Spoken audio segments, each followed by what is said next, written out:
దేవుని పరిశుద్ధ నామానికి స్తోత్రములు కలుగునుగాక. ఒకసారి చేతులెత్తి ప్రభు స్తోత్రం చేద్దామా?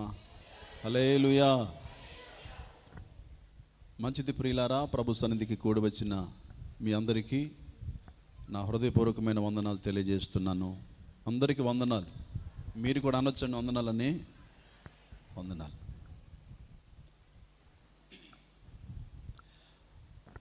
ఈరోజు మీ ఆత్మీయ నాయకులు, మన షారోన్ మినిస్ట్రీ అధ్యక్షులు స్టీవెన్ అయ్య గారు యెరూషలేము ప్రయాణము వెళ్ళి ఉన్న కారణాన్ని బట్టి ఈరోజు దైవర్తమానం కొరకు ఈ స్థలంలో, మందిరంలో దేవుడు అల్పుడునగు నన్ను ఏర్పాటు చేసుకొని మీ మధ్యకు నడిపించి ఉన్నారు.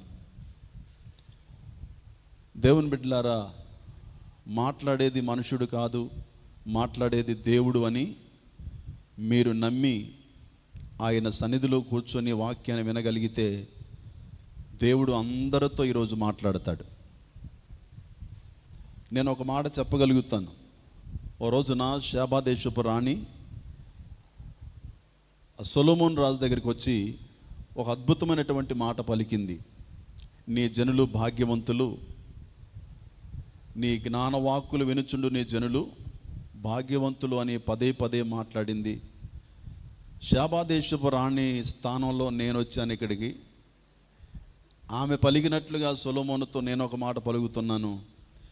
దైవజనులు స్టీవెన్ అయ్య గారి దగ్గర వాక్యం వింటున్నటువంటి మీరందరూ ధన్యులు. మీరు ఆమెను అంటారో అనుకున్నాను. మీరందరూ ధన్యులు.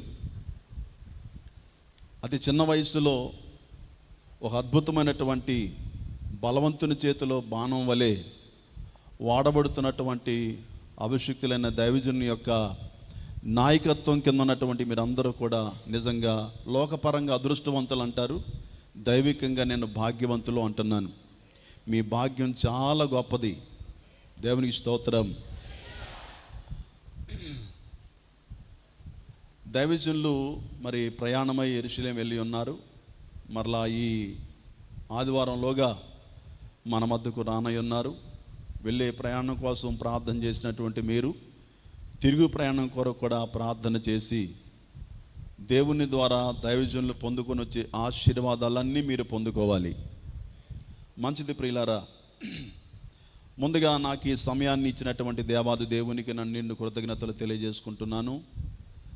మరి ఈరోజు వాక్య వర్తమానం కొరకై ఈ సమయాన్ని నాకు అనుకూలపరిచినటువంటి దైవజనులు స్టీవెన్ అయ్య గారికి నా నిండు వందనాలు తెలియజేస్తున్నాను. ఆరాధనలో కూడినటువంటి మీ అందరికీ మరొకసారి హృదయపూర్వక వందనాలు తెలియజేస్తున్నాను. దయచేసి పిల్లలను అటు ఇటు తిరగని మాకండి. మీరు కూడా కాస్త నిద్రపోకుండా శ్రద్ధగా దేవుని వాక్యం వినాలని ప్రభుపేట మీకు మనవి చేస్తున్నాను. ఎందుకు ఈ మాట పలుకుతున్నానంటే, ప్రతి చోట ఈ సీనియర్లు ఉంటారు. వారు ఇంటి దగ్గర ఉన్న అదే పని, మందిరంలోకి వచ్చినా అదే పని. కనుక మీరు అలాంటిది నిద్రకు తావేయకుండా దేవుని వాక్యం వినాలని మనసారా మీకు తెలియజేస్తున్నాను. మంచిది ప్రియులారా, ఇర్మియా గ్రంథంలో నుండి ఒక వచనాన్ని చదువుకుందాం. ఇర్మియా గ్రంథము 31వ అధ్యాయము 20వ వచనాన్ని చదువుకుందాం. 20వ వచనం. ఎఫ్రాయిము నాకు ఇష్టమైన కుమారుడా, నాకిష్టమైన కుమారుడా, నాకు ముద్దు బిడ్డ, నాకు ముద్దు బిడ్డ, నేను అతనికి విరోధముగా మాటలాడునప్పుడల్లా అతని జ్ఞాపకము నన్ను విడవకున్నది. అతన్ని గూర్చి నా కడుపులో చాలా వేదనగా ఉన్నది. చాలండి. చదవబడినటువంటి వాక్య భాగంలో ప్రియులారా, ఎఫ్రాయిము అనబడుతున్నటువంటి యోసేపు ఆసనతు యొక్క రెండవ కుమారుని గూర్చినటువంటి విషయాలు మనం చదువుకున్నాం. యోసేపు ఐగుప్తులో ఉన్నప్పుడు యోసేపును దేవుడు ప్రేమించి అతనికి ఇచ్చినటువంటి రెండవ సంతానమే ఎఫ్రాయిము. ఎఫ్రాయిము అనేటటువంటి ఆ పేరుకు అర్థం అభివృద్ధి, లేక ఫలము. ఎఫ్రాయిము పుట్టిన తర్వాత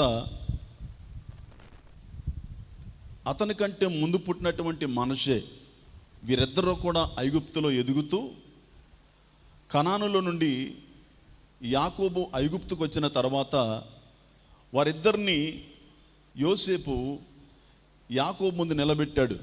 నా కుమారులిద్దరిని ఆశీర్వదించు నాన్న అని. వారిద్దరూ కూడా యాకోబు ఎదుట నిలబడినప్పుడు యాకోబు వారి మీద చేతులుంచి వారిని దీవించాడు. మనందరికీ తెలిసిన విషయమే, అనేక సార్లు మీరు బోధించబడ్డారు కూడా. యాకోబు తన కుడి చేతిని ఎఫ్రాయిం మీదను, తన ఎడమ చేతిని మనష్షే మీదను ఉంచాడు. వాస్తవానికి తన కుడి చేతికి వెళ్ళి యోసేపు మనష్షేని పెట్టాడు, యాకోబు కుడి చేతికి వెళ్ళి. యాకోబు యొక్క ఎడమ చేతికి వెళ్ళి ఎఫ్రాయిముని పెట్టాడు. ఇక్కడ యాకోబు చేసినటువంటి యుక్తి కలిగినటువంటి పని, తన చేతులు ఇంటులాగా పెట్టి తన కుడి చెయ్యి ఎఫ్రాయిం మీద వచ్చేటట్టుగా తన చేతిని చాపి వారిని దీవించడం జరిగింది. దీన్ని చూసినటువంటి యోసేపు తండ్రిని అడ్డగించాలనుకున్నాడు. నానా, అలాగూ కాదు, మనషే పెద్దవాడు, ఎఫ్రాయిము చిన్నవాడు, కాబట్టి పెద్దవాడు దీవించబడాలి, దేవుని చిన్నవానికి కాదు అన్నటువంటి అర్థమిచ్చే విధంగా మాట్లాడటం జరిగింది. అప్పుడు యాకోబు అన్నాడు, నాకు తెలుసు, నువ్వు నాకు చెప్పనక్కర్లేదు అన్నాడు. మంచిది ప్రియులారా. ఇలాగున వారి యొక్క జీవిత విధానం అలాగున కొనసాగుతుంది. మొత్తం మీద ఎఫ్రాయిం మీదకి ఆశీర్వాదం వచ్చింది. ఎఫ్రాయిం ఎందుకు ఆశీర్వదించబడ్డాడు? ఎఫ్రాయిము ఆశీర్వదించబడడానికి కలిగిన కారణాలు ఏంటి? ఒక వ్యక్తికి ఆశీర్వాదం రావాలంటే ఒక బలమైన కారణం ఉంటుంది. ఏదన్నా ఒక ఆటలో ఒక వ్యక్తి గెలుపొందితే గెలుపొందినటువంటి వ్యక్తికే బహుమానం వస్తుంది, కానీ అందులో పాల్గొన్న వారందరికీ బహుమానాలు రావు. కాబట్టి ఒక పని అప్పగించినప్పుడు ఆ పనిని పూర్తి చేయగలిగితేనే బహుమానం కలుగుతుందన్నటువంటి విషయం మనందరికీ తెలిసిందే. ఈ వాక్య భాగంలో అంటాడు దేవుడు, ఎఫ్రాయిము నాకిష్టమైన కుమారుడా ప్రశ్నిస్తున్నాడు. దేవుడు ప్రశ్నిస్తూ అడుగుతున్నాడు, నాకిష్టమైన కుమారుడా, నాకు ముద్దు బిడ్డ, నేను అతనికి విరోధముగా మాట్లాడుటకు మాటలాడునప్పుడెల్లా అతని జ్ఞాపకము నన్ను విడవక ఉన్నది. అతను గూర్చి నా కడుపులో చాలా వేదనగా ఉంది. ఎఫ్రాయిము కోసం దేవుడు వేదన పడుతూ ఉన్నాడు. ఎఫ్రాయిమును గూర్చినటువంటి వేదన ఎందుకుంది దేవునికి? ఈ ఎఫ్రాయిం ఎవరో? యాకోబుకు మనవడేనా ఎఫ్రాయిము? యాకోబు కోసం దేవుడు ఎందుకు వేదన పడుతున్నాడు? ఒకసారి ఆలోచన చేయాలి మనం. దేవుడు యాకోబు కోసం వేదన పడ్డాడు అనంటే ఈ మాట పలకటానికి దేవుడు చాలా సంకోచించాడేమో. ఒక వ్యక్తి కోసం దేవుడే యాతన పడుతున్నాడనంటే ఆ వ్యక్తి చేసేటటువంటి పనులు ఎంత బాధాకరంగా ఉంటే వేదన కలుగుతుంది. ఒకసారి ఎఫ్రాయిములో ఉన్నటువంటి దేవునికి వేదన కలిగించేటటువంటి పరిస్థితులు ఏమన్నాయో వాక్యములో మనము చదివినట్లయితే, చదువుకుందాం ప్రియులారా. చూడండి,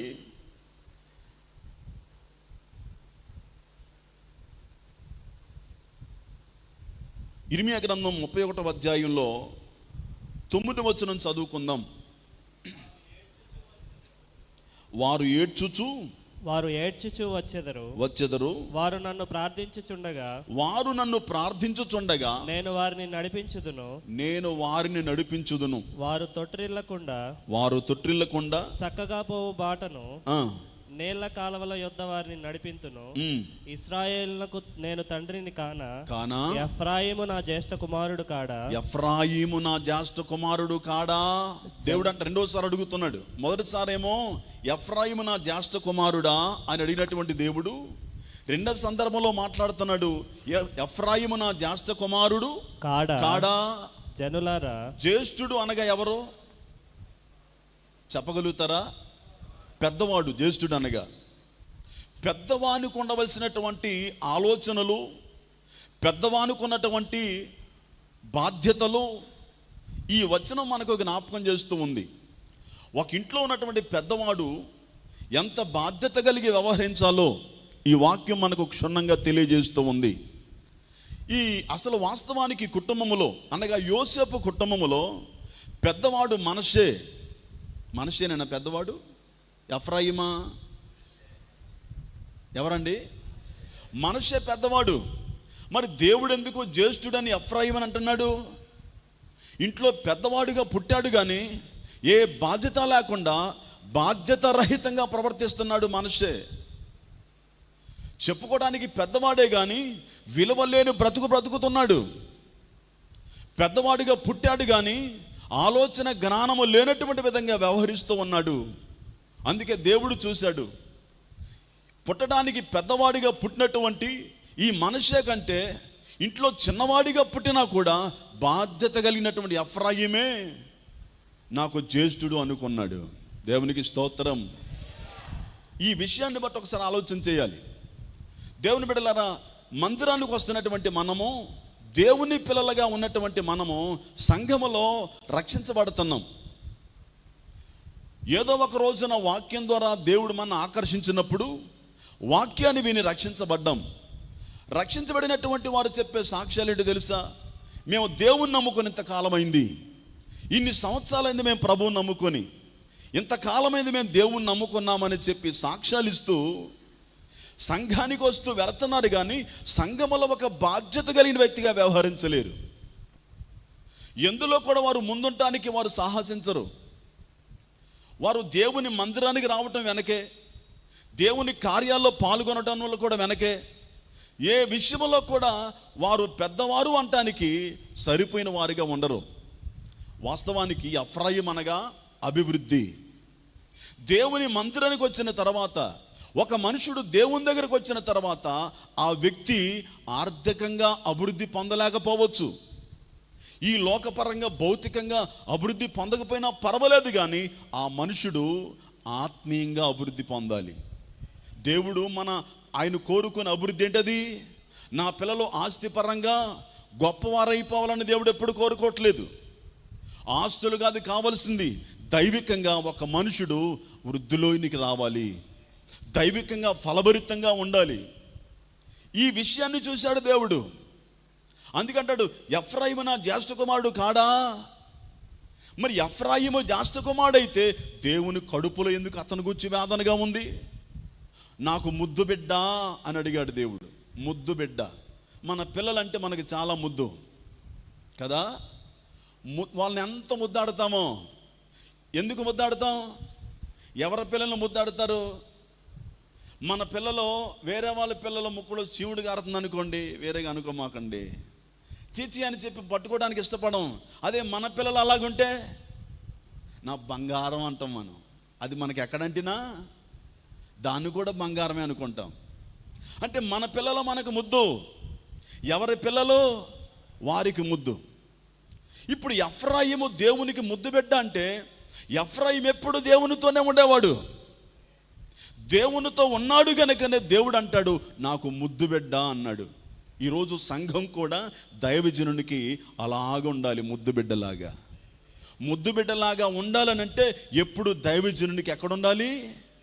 దగ్గరగా ఉండాలి. దేవునికి దైవజనునికి దగ్గరగా ఉన్న వారందరూ కూడా ముద్దు బిడ్డలే. నేను నా దైవజనుని దగ్గర ముద్దు బిడ్డను అని చెప్పగలిగేటటువంటి, ఏమంటారు దాన్ని, ధైర్యం ఉందా? చెప్పగలమా నేను ముద్దు బిడ్డలాగా ఉన్నానని? దేవుని బిడ్డలారా, ఎఫ్రాయిములో ఉన్నటువంటి అసలు ఎఫ్రాయిము ఎలాంటి వాడో ఒక వచనం చదువుకుందాం చూడండి. రెండవది హోషేయ గ్రంథం 11వ అధ్యాయము 3వ వచనం. హోషేయ గ్రంథం 11వ అధ్యాయం 3వ వచనం.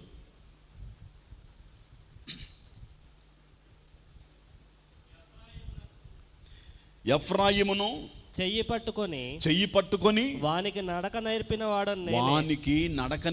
వాడను నేనే. దేవుడు మాట్లాడుతున్నాడు ప్రియులారా, ఎఫ్రాయిమును చేయి పట్టుకున్నాను నేను. ఎందుకు? ఎఫ్రాయిము నడవలేకపోతున్నాడు, ఎఫ్రాయిము నడక రావటం లేదు, నడవాలని ప్రయత్నం చేస్తున్నాడు కానీ నిలబడి కింద పడిపోతున్నాడు. కాబట్టి ఎఫ్రాయిము కింద పడకుండా ఉండాలంటే అతను చెయ్యి పట్టుకున్నాను నేను, వాడికి నడక నేర్పాను. నడక నేర్పటం వచ్చిన తర్వాత ఏమవుతుంది? నడక గనక నేర్పటం వస్తే నేర్చుకున్నటువంటి వాడు ఇక తర్వాత పడకుండా చక్కగా నడవటానికి వీలు కలుగుతూ ఉంది. ఒకసారి వినండి ప్రియులారా, దేవుడు అన్నాడు కదా ఎఫ్రాయిముకు నడక నేర్పానని.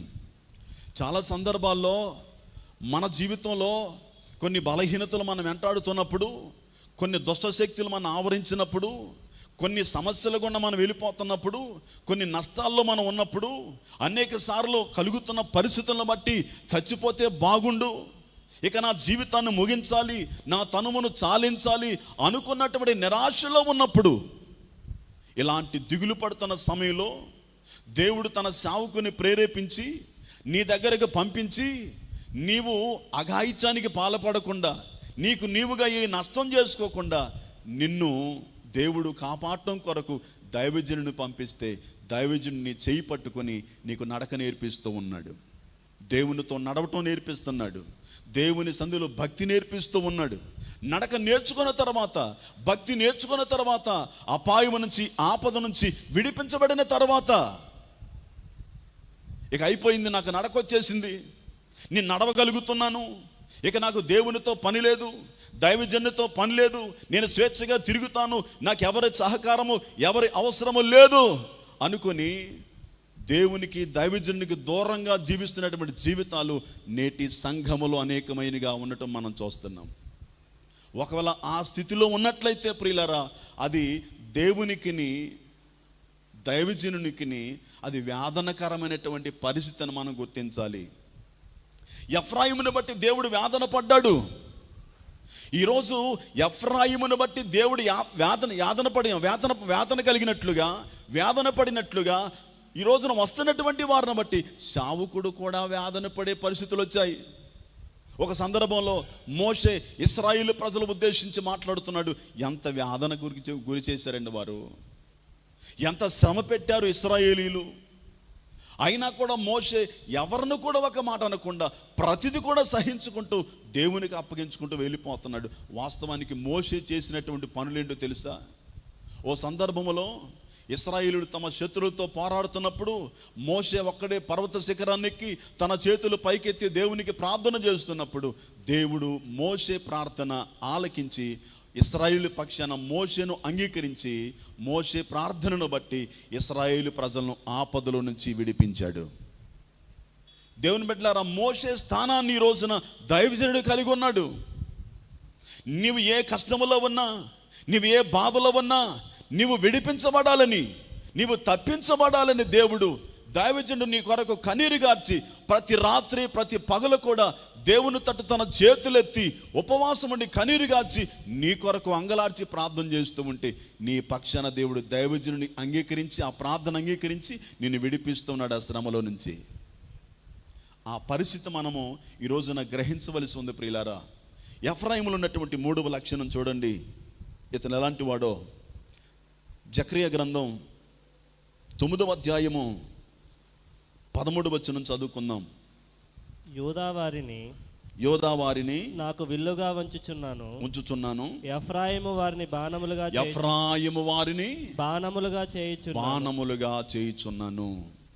దేవుడు అంటున్నాడు, ఎఫ్రాయిము వారిని బాణంగా చేశాను. బాణం ఎలా ఉంటుందో తెలుసు కదా, సాయిగా ఉంటుంది, అందులో కొంచెం వంకర కూడా ఉండదు. ఎఫ్రాయిము వారిని బాణంగా చేశాను అంటే అర్థం ఏంటి? బాణంగా చేయటం అంటే, బాణం మనం వేసేటప్పుడు ఏమని వేస్తాం? బాణం వేసేటప్పుడు ఎక్కడైతే ఏ గమ్యానికైతే వెళ్ళాలో అక్కడికి వెళ్ళాలన్నటువంటి ఉద్దేశంతో బాణాన్ని మనం విసురుతాం. ఎఫ్రాయిము వారిని దేవుడు అలాగే చేశాడు, బాణంలాగా. ఈ మధ్యలో మనం వార్తల్లో విన్నాం, నేను అన్న వదిలిన బాణాన్ని, ఎవరంట? ఎవరో అన్న వదిలిన బాణాన్ని అంటే ఎక్కడికి వెళ్ళాలి? బాణం వదిలేవారు యొక్క ఆలోచన ఎక్కడుందో అక్కడికి వెళ్ళిపోవాలి. దేవుని బిడ్డలారా, దేవుడు ఆయన సన్నిధిలో ఉన్నటువంటి మన అందరిని కూడా బాణాలుగా ఉండాలని కోరుకుంటున్నాడు. ఎక్కడి వరకు వెళ్ళాలి? మన గమ్యస్థానం ఎక్కడా? మన గోలేది? ఎక్కడికి వెళ్ళిపోవాలి? మనం ఇక్కడ ఈ తాడు వెనక వైరు తాడు ఉంటుంది కదా, ఇక్కడ ప్రారంభమైంది. అది గమ్యం ఎక్కడికో తెలుసా? అది పరలోకంలోకి వెళ్ళి ఆగిపోవాలి. సంఘానికి వస్తున్నటువంటి ప్రతి ఒక్కరు కూడా ఈ భూమి మీద దేవుని రాజ్యం కొరకు సిద్ధపడి ఇక్కడ ప్రారంభమైనటువంటి ఈ విశ్వాస పోరాటం పరలోకంలో ముగించబడాలి. ఇలాంటి బాణాలుగా దేవుడు మనల్ని సిద్ధపరుస్తూ ఉన్నాడు. బాణం విసురుతున్నాడు అన్నట్టు దేవుడు, మన దేవుడు ఎలాంటి వాడు? బలవంతుడు. మనందరం కూడా బలవంతుని చేతిలో బాణముల వలె ఉండాలి. మన దేవుడు ఎవరండి? బలవంతుడు. ఆయన చేతిలో బాణంగా మనం ఉండాలి. Praise the lord. ఎఫ్రాయిములు ఉన్నటువంటి ఈ 3 విషయాలు మనం విన్నాం ప్రియులారా. అయితే ఎలా ఉండవలసినటువంటి ఎఫ్రాయిము ఎలా మారిపోతున్నాడు? బాణంగా ఉండవలసినటువంటి ఎఫ్రాయిము, జ్యేష్ఠుడిగా ఉండవలసిన ఎఫ్రాయిము, నడక నేర్చుకున్న ఎఫ్రాయిము ఇప్పుడు ఎలా ఉండాలి? వాస్తవానికి దేవుడు ఎఫ్రాయిముని జ్యేష్ఠుడిగా ఎంచి ఎఫ్రాయిముకి నడక నేర్పిన తర్వాత బాణంలాగా గమ్యానికి వెళ్ళాలని నేర్పిస్తూ ఉంటే మరి ఎఫ్రాయిం ఎలా మారిపోయాడు? ఓసారి చదువుకుందాం. ఈ ఎఫ్రాయిములు ఉన్నటువంటి ఒక 8 లక్షణాలు మీకు జ్ఞాపకం చేస్తాను ప్రియులారా. అందులో మొదటి చూడండి, హోషేయ గ్రంథం 12వ అధ్యాయము 7వ వచనం చదువుకుందాం. ఎలా ఉండవలసిన ఎఫ్రాయిం ఎలా మారిపోయాడో ఈ వాక్యంలో రాయబడింది.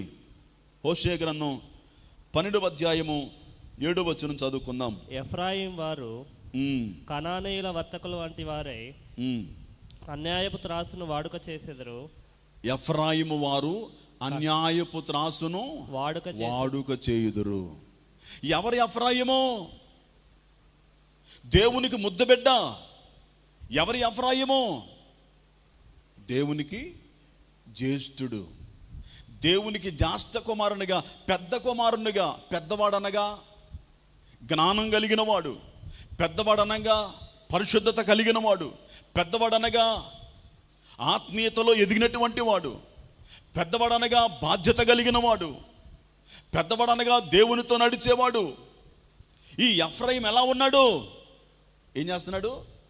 అన్యాయపు త్రాసును వాడుక చేస్తున్నాడు.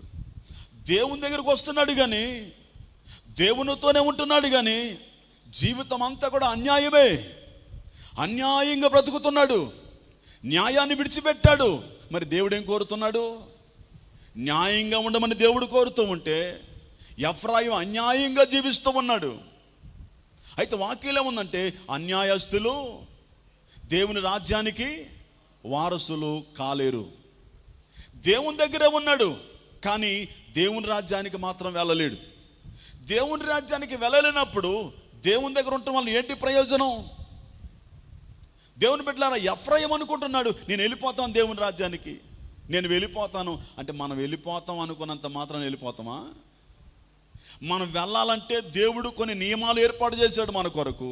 ఆ నియమాలు మనం పాటించినప్పుడే గమ్యానికి మనం వెళ్ళగలుగుతాం. అన్యాయపు త్రాసును వాడుక చేస్తున్నారట.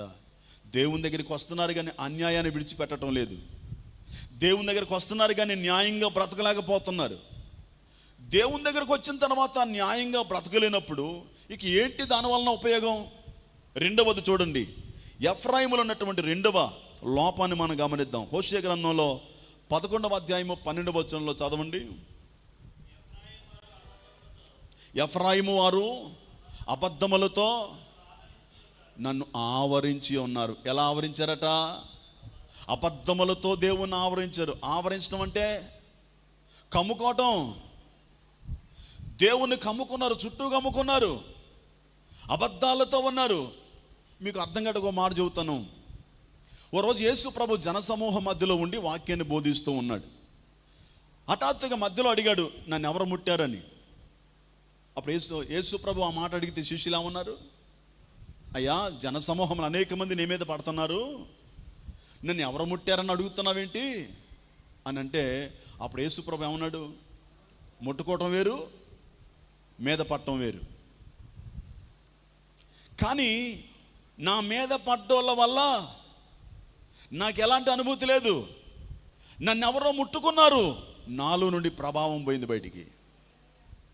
ఈరోజు సంఘానికి వస్తున్నటువంటి ప్రభుని వెంబడిస్తున్నటువంటి వాళ్ళు అనుకోకుండా మీద పడుతున్నారు. ఎందుకు నమ్ముకున్నాను రా నాయన దేవుని అన్నట్టుగానే ఉన్నారు.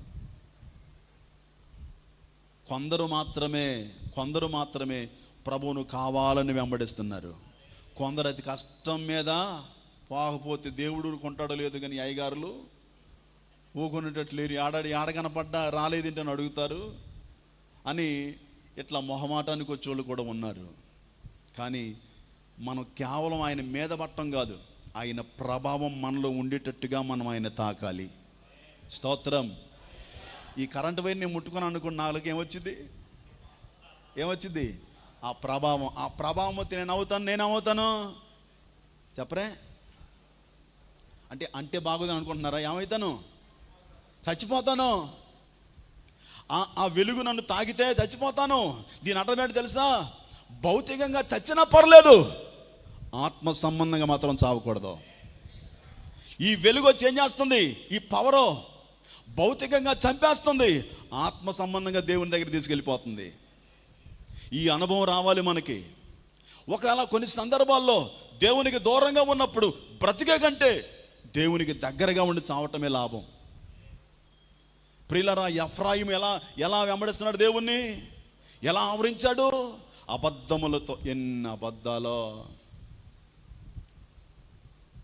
నీవిచ్చేదవా నేనైతే ఇయ్యను, నీవిచ్చేదవా. ఏంటది? పాడతాం ఎప్పుడు? కానుకలప్పుడు. నీవిచ్చేదవా అని వాళ్ళని అడుగుతాం, కానీ నేనిచ్చేదను అని అంటామా? నా వల్ల కాదు, నీవిచ్చేదవా. ఇతరులను అడగటమే కానీ నేనిచ్చేదని ఎప్పుడు అంటాం మరి మనం? మళ్ళీ అందులో అబద్ధం ఏంటంటే, అబ్రాహామును అడిగాను ప్రభు అప్పుడు. నిన్ను అడగట్లేదే? ఇసాకును అర్పణ ఇమ్మనేను. నిన్ను కూడా అడిగితే అటువంటిది. అబ్రాహామును అడిగితే ఇచ్చాడంట, కానీ మన అడిగితే ప్రభా సారీ వచ్చి పొమ్మంటే వచ్చిపోతాను, కానీ నా వల్ల కాదు. ఇదే నా సమర్పణ. దేవుడు ఏది అడిగినా ఇవ్వగలిగేటటువంటి ధైర్యం ఉన్నవాళ్ళు దేవుని పిల్లలు. ఒక ఆయన అన్నాడు, నేను యెహోవాకు మాట ఇచ్చినాను, వెనక తీయలేను. ఎవరో? యెఫ్తా. యెహోవాకు మాట ఇచ్చాను. మరి వాళ్ళ బిడ్డ ఏముంది? కొంచెం ఆలోచన ఉండొద్దా డాడీ? కనీసం నన్ను అడగొద్దా మాట ఇచ్చేటప్పుడు? అసలు మా డాడీకి బుద్ధే లేదు, దేవునికి మాట ఇచ్చిందంట అన్నదా? డాడీ, నానా దేవునికి మాట ఇచ్చావా? వెనక్కి తీయొద్దు, నీ మాట చొప్పున నాకు జరిగించు. ఎంత బాగా పెంచిందమ్మ తన బిడ్డని, పెంచాడు. కొన్ని చోట్ల చూడండి, వీళ్ళు దేవుని మందిరానికి వచ్చి వీళ్ళు పెరగలేరు, వాళ్ళ పిల్లగాలని పెంచలేరు. నేను మా సంఘంలో ఒక ఇంటికి దర్శించడానికి వెళితే వాళ్ళ పిల్లగాడు, అయ్యగారు అంటున్నాడు. అసలు అయ్యగారు కనపడితే ఏం చెప్పాలి? ప్రైజ్ రాడు చెప్పాలి. వాడు ప్రైజ్ రాడు చెప్పట్లా, అయ్యగారు మరి ఇప్పుడు నేనేమనాలా? సరేలా అనాలా? నేను ఏమి నేర్పుతున్నారో మరి పిల్లలకి.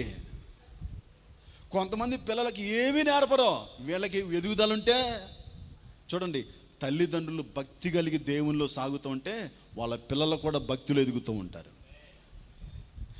తల్లిదండ్రులు భక్తిహీనంగా బ్రతుకుతున్నప్పుడు పిల్లలు భక్తి కలిగి ఉండాలంటే చాలా, అది కత్తి మీద సాము లాంటిదే. నేనేమంటానంటే, సాములో పిల్లలకి మంచి భక్తి రావాలంటే ముందు దాని మీదకి మనం స్తోత్రం ఏదో ఒకటి కొయ్యాలి. మీ చేతిలో ఉన్న కత్తి మొద్దు మారింది, ఏం చేయాలా? ఎవరికి తెలియాలి? అది మనకే తెలిసి బండకాడికి వెళ్ళి మనం నోరుతాం, అంతేనా? మనం నోరుతున్నామంటే అర్థం ఏంటి? ఎలా నోరాలో మనకి తెలుసు కనుక. అలాగని దేవుళ్ళు మనం ఎలాగ ఉండగలిగితే వారు కూడా ఎదగలిగే అవకాశం ఉంటుంది. దేవునికి మహిమ కలుగును గాక. ఎఫ్రాయిములో ఉన్నటువంటి 3వ లక్షణం చూడండి ఎలా మారిపోయాడో. హోషేయ గ్రంథం 4వ అధ్యాయం 11వ వచనం.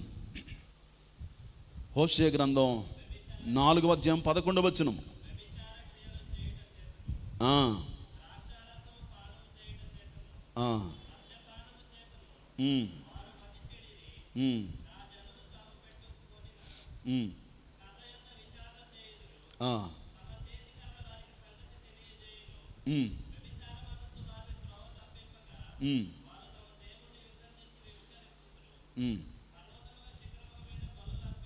నాలుగు 11 నానా.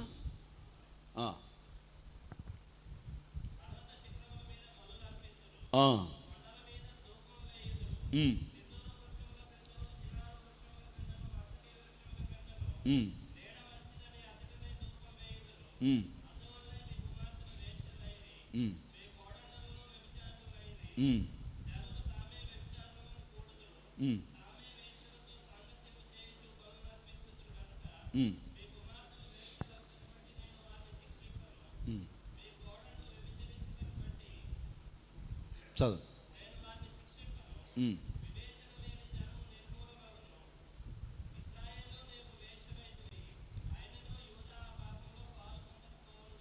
దేవునికి స్తోత్రం కలుగును గాక. హల్లెలూయా. ఇక్కడ ఎఫ్రాయిములో ఉన్నటువంటి మరొక లక్షణం ఏంటంటే, ఒకటి అందులో ఏంటన్నా, ఎఫ్రాయిము విగ్రహములతో కలుసుకున్నాడు. ఎఫ్రాయిము విగ్రహములతో కలుసుకున్నాడు. విగ్రహం అన్నటువంటి ఆ పదం మనం చూస్తే, లోకమందు విగ్రహము, బైబిల్ ఏముంది? లోకమందు విగ్రహము వట్టిది అంటాడు దేవుడు. ఎఫ్రాయిము ఎక్కడ కలిసిపోయాడు? విగ్రహంతో కలుసుకున్నాడు. అనగా ఎఫ్రాయిము ఒట్టొట్టి భక్తి చేస్తున్నాడు. అంటే భక్తి చేస్తున్నట్టుగా కనబరుచుకుంటున్నాడు, కానీ జీవితంలో లేదు భక్తి. బయటికి కనబడటానికి భక్తి కలిగిన వానిగా ఉన్నాడు, కానీ లోపల చూసినప్పుడు భక్తి లేని జీవితం జీవిస్తున్నాడు. దీనికి అర్థం కాదనుకో మాట చెబుతాను మీకు. సమూయేలు ప్రవక్త యెషయి ఇంటికి వెళ్ళాడు. దేవుడు అన్నాడు, వారు కుమారుల్లో నేను ఒకరిని రాజుగా అభిషేకించాలి, వెళ్ళి అభిషేకించు అంటే సమూయేలు ప్రవక్త బయలుదేరి వెళ్ళిపోయాడు. అప్పుడు యెషయి తన పెద్ద కొడుకుని పిలిచాడు. అతని ఆకారం, అతని దేహదారుడ్యం చూసినటువంటి సమూయేలు ప్రవక్త రాజ లక్షణాలన్నీ కూడా పుష్కలంగా ఉన్నాయి రీతంలో. అభిషేకిద్దామని తైలపు కొమ్ము తీసుకుని అభిషేకించడానికి తన వైపు తిరిగాడు. అప్పుడు దేవుడు ఏమన్నాడు, సమూయేలు ఆగు, తొందరపడ మాకు, నేను అతన్ని రాజుగా ఎన్నుకోవాలనుకోవటం లేదన్నాడు. ఆ సంగతి యెషయికి చెప్పాడు సమూయేలు. 2వ కొడుకుని పిలిచాడు. అదే అన్నాడు దేవుడు మరలా. అలాగున తన ఇంట్లో ఉన్నటువంటి 7 కుమారులను కూడా పిలిచి తను ఎదుట నిలబెట్టినప్పుడు దేవుడు అన్నాడు సమూయేలు ప్రవక్త ద్వారా, వీరిలో ఎవరిని కూడా నేను ఏర్పరచుకోలేదు అన్నాడు. అప్పుడు అన్నాడు, ఇంకొన్నారని కొడుకులని అడిగితే అప్పుడు చెప్పాడు యెషయి, కడసారి వాడు ఉన్నాడయ్యా, 8వ వాడు, వాడు పొలంలో గొర్రెల దగ్గర ఉన్నాడు అని అన్నప్పుడు అతన్ని పిలిపించి అన్నాడు. సరే, పిలిపించేంతవరకు సమూయేలు ప్రవక్త వారి ఇంటే ఉన్నాడు. వచ్చిన తర్వాత ప్రియులారా, సమూయేలు వస్తూ ఉండగానే దేవుడు దావీదు వస్తుండగానే సమూయేలు ప్రవక్తలో నుంచి దేవుడు మాట్లాడుతున్నాడు, నేను కోరుకున్నవాడు ఇతడే, నీవు లేచి వాడిని అభిషేకించమని చెప్పేసరికి దావీదు రాకముందు లేచి నిలబడ్డాడు సమూయేలు ప్రవక్త. దేవునికి స్తోత్రం. హల్లెలూయా. ప్రియులారా, దేవుడు ఏర్పరచుకున్నటువంటి వాడు మనుషుల దృష్టిలో లెక్కలేని వాడిగా ఉండొచ్చు, తక్కువ వాడిగా ఉండొచ్చు. కొన్నిసార్లు మనల్ని మనుషులు తక్కువ చేసి మాట్లాడుతూ ఉంటారు. మన స్థాయిని తక్కువ చేయాలనుకుంటారు, మనల్ని తక్కువ వారిగా చూడాలనుకుంటారు. కానీ ఒక మనుషుని దేవుడే కనుక హెచ్చిస్తే, దేవుడే కనుక గొప్ప చేస్తే, ఎవరు తక్కువ చేయాలన్నా కూడా వారే హెచ్చించబడతారు దేవుని ద్వారా. ఇక్కడ దావీదు ఎన్నిక చేయబడ్డాడు. అయితే ఇక్కడ ఈ ఎఫ్రాయిములో ఉన్నటువంటి లక్షణం ఏంటట? విగ్రహముతో కలుసుకున్నాడట. విగ్రహంతో కలిసిపోయాడు, విగ్రహాన్ని కలుసుకున్నాడు. విగ్రహం అనగా కదిలేది కాదు. ఎఫ్రాయిము ఎలాంటి వాడంటే దేవుని మందిరానికి వస్తాడు కానీ ఏ కదలిక ఉండదు. ఒక స్తంభంగా, ఒక శిలగా ఉంటాడంతే. ఆ వాస్తవానికి దేవుని కొరకు కదలికలు ఉండాలి కదా. దేవుని దగ్గరికి వచ్చేవానికి ఒక గొప్ప పని చేయాలి కదా దేవుని కోసం. ఎంతోమంది యేసు ప్రభువుని వెంబడించినటువంటి వారి జీవితాలను మనం పరిశీలన చేస్తే దేవుని కొరకు ఎన్ని సాహస కార్యాలు చేశారు, ఎంత సాహసవంతమైన నిర్ణయాలు తీసుకున్నారు, ఎన్ని అద్భుతాలు వారి జీవితంలో చేయగలిగారు. ఇవన్నీ కూడా మనం ఆలోచన చేస్తే ఎఫ్రాయిము ఏ కదలిక, ఏ చలనం లేదు. నాకెందుకు ఉపవాస కోటాలు జరుగుతున్నాయి అంటే నాకెందుకు, నాకు అవసరమా, నాకు శక్తి లేదు, ఓపిక లేదు, ఎవరు పోతారు అక్కడ దాకా, ఆడికి పోతే ఆ మెట్లు ఎక్కాల, ఎవరు ఎక్కుతారు. నేను అంటాను, మా దగ్గర ఏం లేదు, ఉయ్యాల ఒకటి చేపిద్దాం చెక్కతో, పైన ఒక గిరక పెడదాం, బాయి గిలకలాగా, దానికి ఒక తాడు కట్టి ఉయ్యాలకు కడదాం, వచ్చిన వాళ్ళు వచ్చినట్టు దాంట్లో కూర్చోబెట్టి లాగుదాం పైకి అని చెబుతుంటాను. మా దగ్గర కొంతమందికి దేవుని కోసం ఏదైనా చేయాలంటే అస్సలు సాహసం ఉండదు. దేవుని కొరకు కష్టపడలేరు, దేవుని కొరకు ఎలాంటి నిర్ణయాలు తీసుకోలేరు. ఎఫ్రాయిము అలాగే అయిపోయాడు. ఇతను ఎవరట? దేవునికి జ్యేష్ఠుడు, రెండవది ముద్దుబిడ్డ.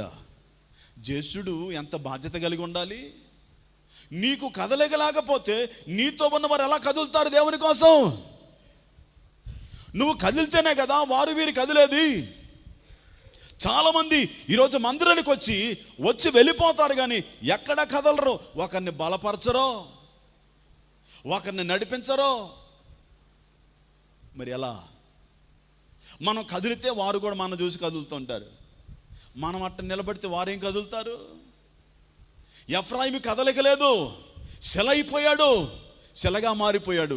దయచేసి దేవుని బిడ్డలారా, దేవుని కోసం మనం కదలాలి, దేవుని కోసం మనం చెల్లించాలి, దేవుని కోసం గొప్ప నిర్ణయాలు తీసుకోవాలి, దేవుని కోసం త్యాగం చేయాలి, దేవుని కోసం చేతులు చాపాలి, దేవుని కోసం అద్భుతంగా నిలబడాలి దేవుని కోసం. ఇలా చేసినప్పుడే కదా మనం ముద్దుబిడ్డలుగా ఉండగలుగుతాం. అందుకే అంటాడు దేవుడు, నాకు ముద్దుబిడ్డ అయితే ఎలా ఉండాలి? ముద్దుబిడ్డ అయితే ఎలా ఉండాలండి? రానానా అంటే చేతులు చాపి రానానా అంటే ఏం చేయాలా? పరుగెత్తుకొని రావాలి తండ్రి దగ్గరికి. అప్పుడు ఏం చేస్తాడు? పైకెత్తుకుంటాడు తండ్రి. దేవుని దగ్గర ఇలాంటి అనుభవం మనకు ఉండాలి ప్రియులారా. ముద్దు బిడ్డలంగా ఉండాలి. దేవుని సన్నిధిలో, కాపరి సంరక్షణలో మనం ముద్దు బిడ్డలుగా ఉండాలి. అప్పుడు ఉంటుందా వేదన? ఉంటుందా? కొంతమంది కోసం దైవజనుడు వేదన పడతాడు. వాళ్ళు మందిరానికి ఎందుకు వస్తున్నారో తెలియదో, దేవుని ఎందుకు నమ్ముకున్నారో తెలియదో, ఏమి అర్థం కాదు. వాళ్ళ కోసం ఎంత వేదన పడుతుంటాడో దైవజనుడు. వాళ్ళు చేస్తున్నటువంటి ఆలోచనలు, వారు మాట్లాడుతున్న మాటలు, వాళ్ళు తీసుకునే నిర్ణయాలు ఎంత వేదనగా ఉంటాయో తెలుసా?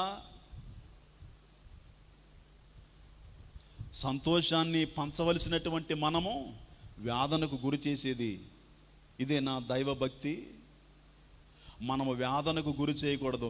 మనల్ని బట్టి దేవుడు సంతోషించాలి, మనల్ని బట్టి దైవజనుడు సంతోషించాలి.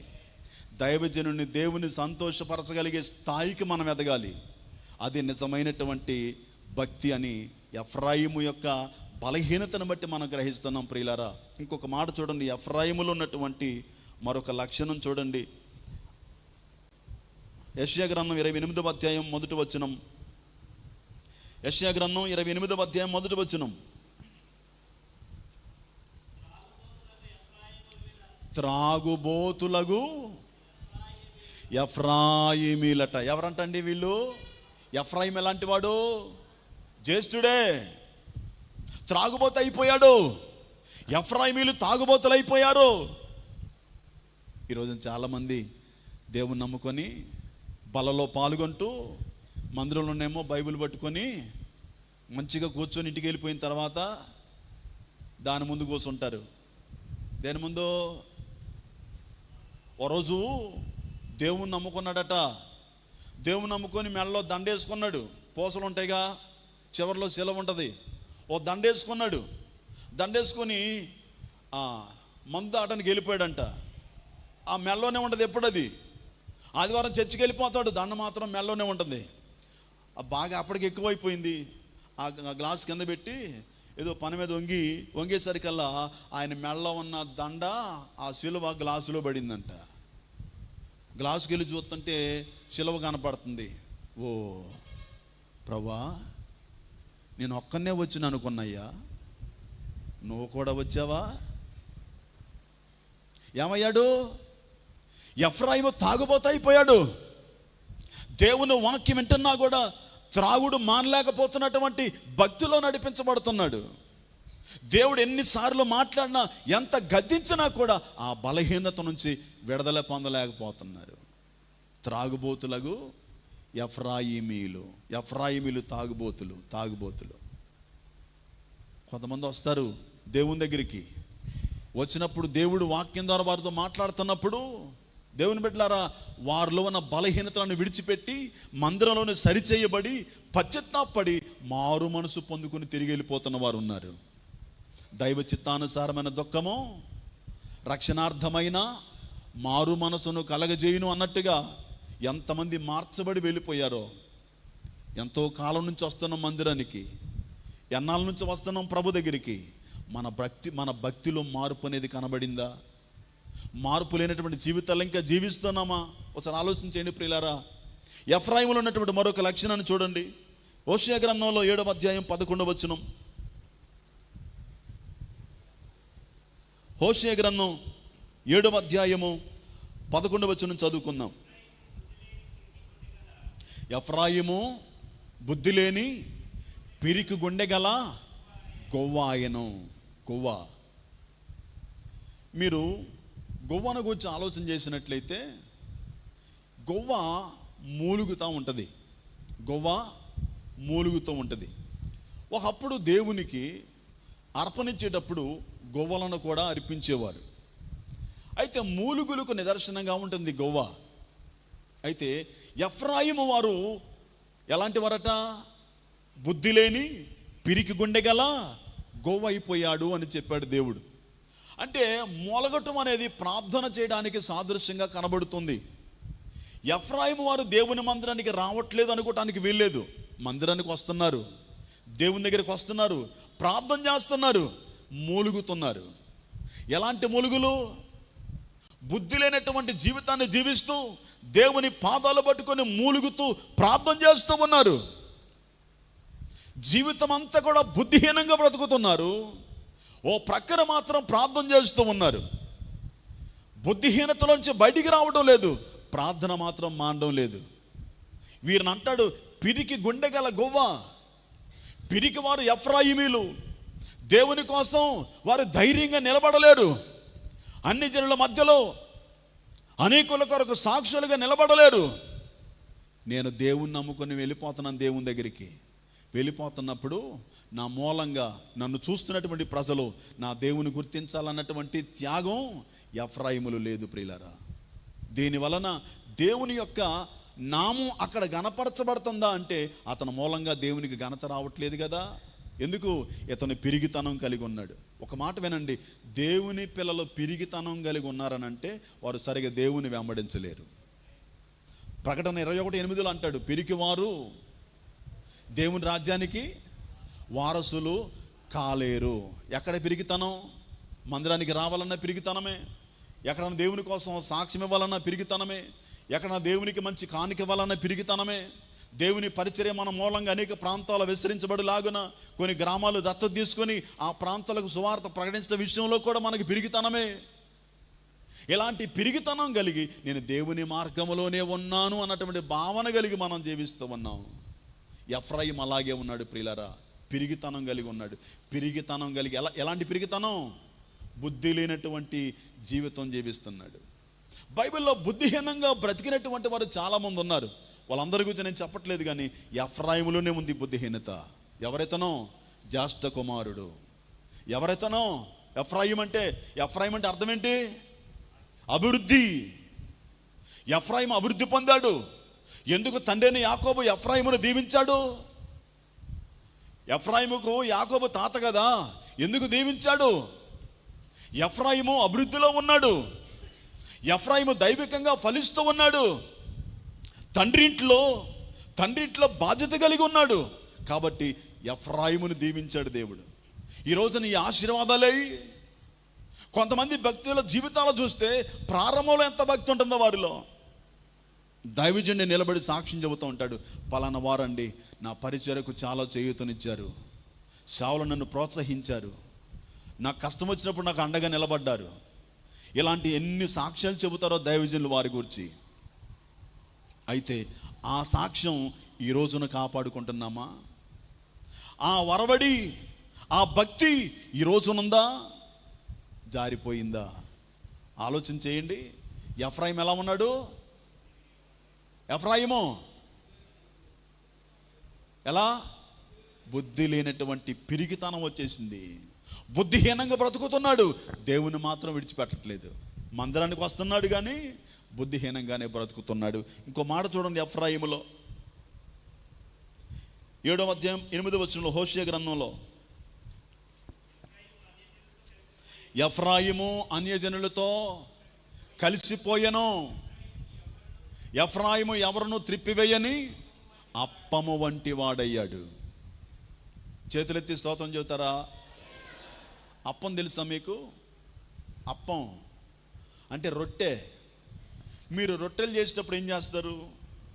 అలా వేసేసి కింద మంట పెట్టి వదిలేస్తారా? ఏం చేస్తారు? ఆ రొట్టెను మరలా చెప్పరే తిప్పేస్తారు.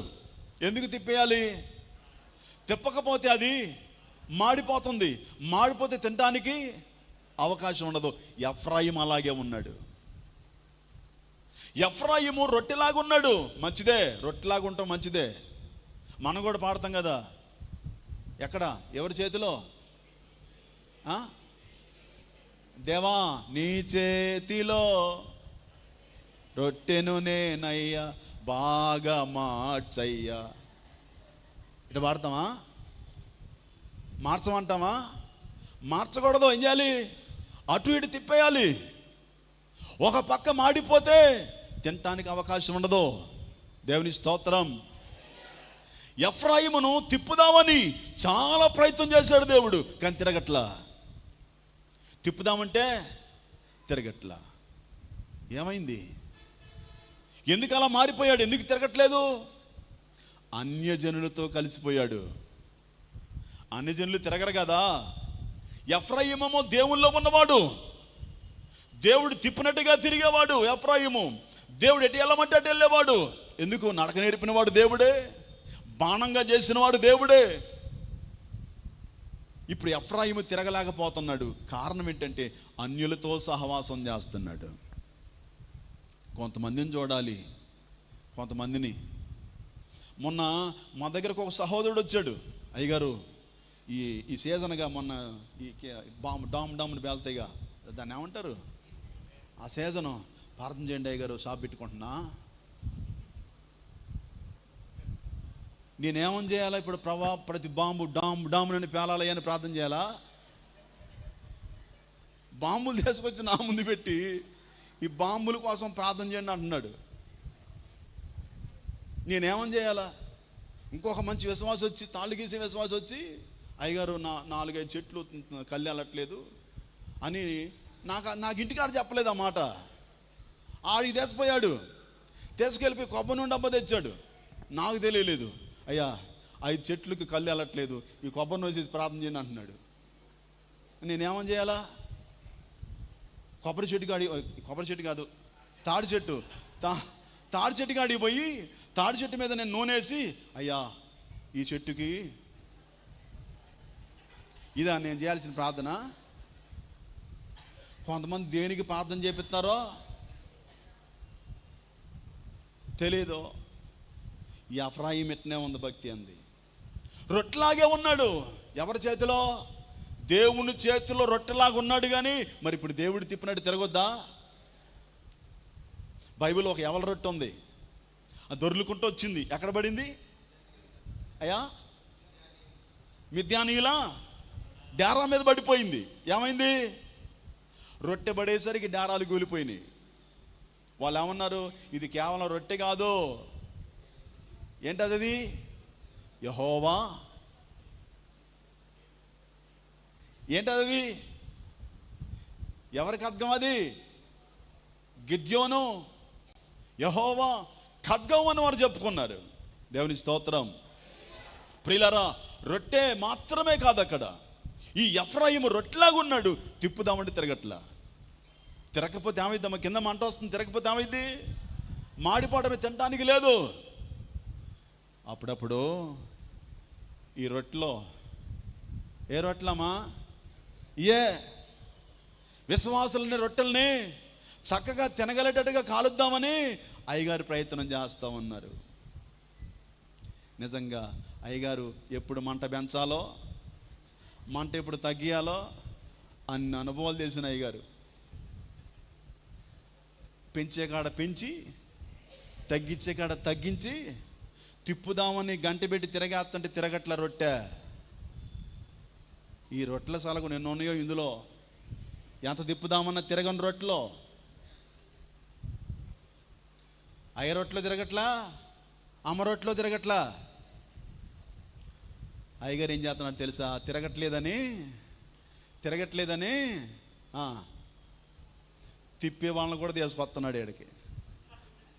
నాకు తిరగట్లేదు, మీరన్న తిప్పండి అని కొంచెం బలంగా ఉన్నటువంటి రొట్టెలు తిప్పే వాళ్ళని తీసుకొచ్చి తిప్పుదామంటాడు. వాళ్ళకే తిరగట్లా. మరి ఏం చేస్తాడు? పోని దరిద్రం మాడిపోయి పోని అనుకుంటారు. అమ్మా, మాడకుండా ఉంటే చక్కగా తింటాం. మాడిపోతే, నన్ను ఉదయం టిఫిన్కి పిలిచారు మా సంఘంలో విశ్వాసులు. పోయా, వాళ్ళ ఆయన నన్ను చూసి నవ్వుతున్నాడు. టిఫిన్కి వస్తే నవ్వుతారా? రాండయ్య గారు కూర్చుని టిఫిన్ పెడతారు, కానీ ముసి నవ్వులు నవ్వుతున్నాడు ఆయన. నాకు అర్థం కాల. దోశలు చేసిందా విశ్వాసి. అయ్యగారు వస్తున్నారు టిఫిన్ కోసమని చాలా ఆసక్తితో, ప్రేమతో దోశలు చేస్తే పైన అన్ని దోశలు పెట్టి ఒక దోశ తీసుకొని వచ్చి దాని మీద పెట్టుకొని వచ్చి, అయ్యగారు ముందు ఆ దోశ తినని అంటున్నాడు. దాన్ని పట్టుకున్నా. ఏంటమ్మా ఇది అన్నాను. దోశలు అయ్యా అంది. దాన్ని పట్టుకున్నా, అసలు వంగట్లది. పట్టుకొని ఇది దోశ ఇసనగర్రా అన్నాను. దోశ పట్టుకుని ఎట్లా విసురుకుంటుంటే చల్లని గాలి వస్తుంది. ఒకటే విసురుకోవటం. రొట్టె అంటది, దోశ. అది మొత్తం మాడిపోయి నీలక్కపోయింది. అప్పుడప్పుడు మనం నీలుగుతామే వాక్యం విని. కొన్ని మనకు సంబంధించిన మాటలు మాట్లాడినప్పుడు నీలుకుంటామెట్ట, నా కోసమే చెప్పేది అంటామే. అట్ట నీలకపోయిందా ఆ దోశ. ఇప్పుడు దాన్ని అటది నేను. ఆయన అంటాడు, అయ్యగారు ముందు అది తినండి అయ్యగారు అంటున్నాడు. నేనంటాను, నా వల్ల కాదు అయ్యా, నేను తినలేను, నా వల్ల కాదు. తినలేకపోయాను దాన్ని. తినాలంటే అది మెత్తగా ఉండాలి కదా. దేవుని బిడ్డలారా, ఎఫ్రాయిం అలాగే అయిపోయాడు, మాడిపోయాడు. ఎవరు కూడా తిప్పడానికి అవకాశం లేకుండా అయిపోయింది. ఎఫ్రాయిము తిరగలేకపోతుంటే దేవుడు ఏం చేస్తున్నాడు? ముద్దు బిడ్డ, ఇష్టమైన వాడు మాడిపోతే ఎవరు ఊరుకుంటారు? చూస్తూ బాధపడరా? మన పిల్లలు పాడైపోతుంటే మనం సంతోషపడతామా? ఎలాగైనా వారిని మార్చాలని ప్రయత్నం చేయమా? ఎఫ్రాయిము కూడా ఎఫ్రాయిం విషయంలో దేవుడు కూడా అలాగే అనుకుంటున్నాడు. వీడు మారితే బాగు అని. దేవుడు కూడా అదే అనుకుంటున్నాడు. నువ్వు మారితే బాగు అనుకుంటున్నాడు. మన దైవజనుడు కూడా అదే అనుకుంటున్నాడు. వీడు మారితే బాగు అనుకుంటాడు. మరి మారొద్దా? మారాలా లేదా? ఎఫ్రాయిములో మార్పు లేదు. ఒకప్పుడు ఫలించాడు ఆత్మీయంగా, ఒకప్పుడు అభివృద్ధి పొందాడు. కానీ ఇప్పుడు అభివృద్ధి లేదు, ఫలింపు లేని జీవితం జీవిస్తున్నాడు. ఎఫ్రాయిములో ఉన్నటువంటి మరొక లక్షణం చూడండి ప్రియులారా. చూడండి, హోషేయ గ్రంథం 9వ అధ్యాయము 11వ వచనం చదువుకుందాం. ఎఫ్రాయిము యొక్క కీర్తి పక్షి వలె ఎగిరిపోవును, జననమైనను గర్భముతో ఉండుట అయినను గర్భము ధరించుటైనను వారికి ఉండదో. ఎఫ్రాయిము కీర్తి ఏమైంది? పక్షిలాగా ఎగిరిపోయింది. అప్పుడప్పుడు మనకు కూడా అనిపిస్తుంది కదా, నాకు కూడా పక్షిలాగా 2 రెక్కలు ఉంటే బాగు, ఈ ఆటో ఛార్జీలు బస్ ఛార్జీలు పెరిగిపోయినాయి, నేను కూడా ఎగురుకుంటూ పోతే బాగుండు అనుకుంటాం మనం. ఎఫ్రాయిము ఏమయ్యాడు? పక్షిలాగా అతని కీర్తి ఎగిరిపోయింది. ఒకప్పుడు కీర్తి ఉంది, ఒకప్పుడు పేరుంది, ఒకప్పుడు అన్నీ బాగానే ఉన్నాయి. కానీ ఎప్పుడైతే ఎఫ్రాయిము కీర్తి ఎగిరిపోయిందో ఇతను విలువలేనటువంటి వ్యక్తిగా మారిపోయాడు. దేవుని బిడ్డలారా, ఎఫ్రాయిములో ఉన్న కీర్తి లేదు ఇప్పుడు, ఒకప్పుడున్న పేరు లేదు, ఒకప్పుడున్న ఆత్మీయత లేదు, ఒకప్పుడున్న భక్తి లేదు. భక్తిహీనంగా బ్రతుకుతున్నాడు ఎఫ్రాయిము. ఎందుకంట ఏమంటాడు? జననమైనను, గర్భముతో ఉండటమైనను, పిల్లలను కనటమైనను ఎఫ్రాయిముకు లేదు. ఇతను పుట్టాడు, పిల్ల పుట్టింది, పెద్ద అయింది, పిల్లగాడు పుట్టాడు, పెద్ద అయిండు. తర్వాత ఏం చేస్తారు చెప్పండి? చెప్పరే? పెళ్లి చేస్తారు. మొన్న ఒక పెళ్ళి అయింది, 19వ తారీఖు సామ్యుయేల్ కృప. పెళ్ళైన తర్వాత అక్కడే, ఎక్కడ? పెళ్లిలోనే, ప్రభువా వీరిని ఫలించి అభివృద్ధి పొందించండి అయ్యా, గర్భఫలం ఇచ్చి ఆశీర్వదించండి అయ్యా అని ప్రార్థన చేస్తాం. పుట్టిన తర్వాత ఫలించాలి కదా, పుట్టిన తర్వాత బిడ్డల్ని కనాలి కదా. దేవుడు మనల్ని రక్షించుకున్నాడు. రక్షించుకున్న తర్వాత రక్షణ పొందినటువంటి మనం ఎంతమందికి సువార్త చెప్పి రక్షించాం? నువ్వు వాక్యం రక్షించబడితే సరిపోద్దా? నువ్వు ఇతరులను కన్నక్కర్లేదా? నీకు ఒక జనముండనక్కర్లేదా? నిలబడి చెప్పాలి, అయ్యా దైవజెండా, ఇక ఎంతమందికి నేను సువార్త చెప్పి సంఘానికి నడిపించాను, ఇదిగో నేను ప్రయాసపడి నడిపించిన ఆత్మలు అని ధైర్యంగా చెప్పగలిగేటటువంటి విశ్వాసం నీకుందా? ఎవరికి వాళ్ళే ఒక్కొక్కరుగా ఊగులాడుకుంటూ వస్తారు. వీళ్ళు చచ్చిపోయిన తర్వాత వాళ్ళ మూలంగా వచ్చిన వాళ్ళు ఎవరు ఉండరు. ఎఫ్రాయిము అలాగే ఉన్నాడు. మందిరానికి వస్తున్నాడు, వాక్యం వింటున్నాడు, కానీ ఒక్కళ్ళకు వాక్యం చెప్పడం చేత కాదు. ఎందుకో? ఈయన వింటేగా వచ్చిన కానించి నిద్రపోవడమే సరిపోతుంది. నీ నిద్ర సాలకుండా. నేను ఎప్పుడు అంటాను, పాట పాడతాను మా దగ్గర, మన పూర్వీకులు పాట పాడారు, అది ఎప్పటికీ నెరవేరుతుంది మనలో. నీ నిద్రకు 100 ఏళ్ళు, నీకు 1000 ఏళ్ళు. ఏమని పాడారు? నిద్రకు 100 ఏళ్ళు, అసలు ఉన్నదే 100 ఏళ్ళు అట. ఈ 100 ఏళ్ళు నిద్రే. ఈ అభిషేకం, ఆ పాటలో ఉన్న అభిషేకం దిగింది కొంతమంది మీదకి. చర్చిలోకి వచ్చిన ఆ అభిషేకమే వచ్చిన కాడి నుంచి పోయిందాక ఇది వదలదు అసలు. మళ్ళీ నిద్రపోతాను ఏంటంటే, నా ఇష్టమే, నిద్రపోతాను, మెలుగుతుంటా, నువ్వెవరు నన్ను అనటానికి అంటారు కొంతమంది. పో మేమేమన్నాం ఇక్కడ? ఆడిపోయినాక అంటాడు దేవుడు, పరలోకం వచ్చినప్పుడు అంటే ఓయి నేను ఎప్పుడు నిద్రపోయాను ప్రభువా?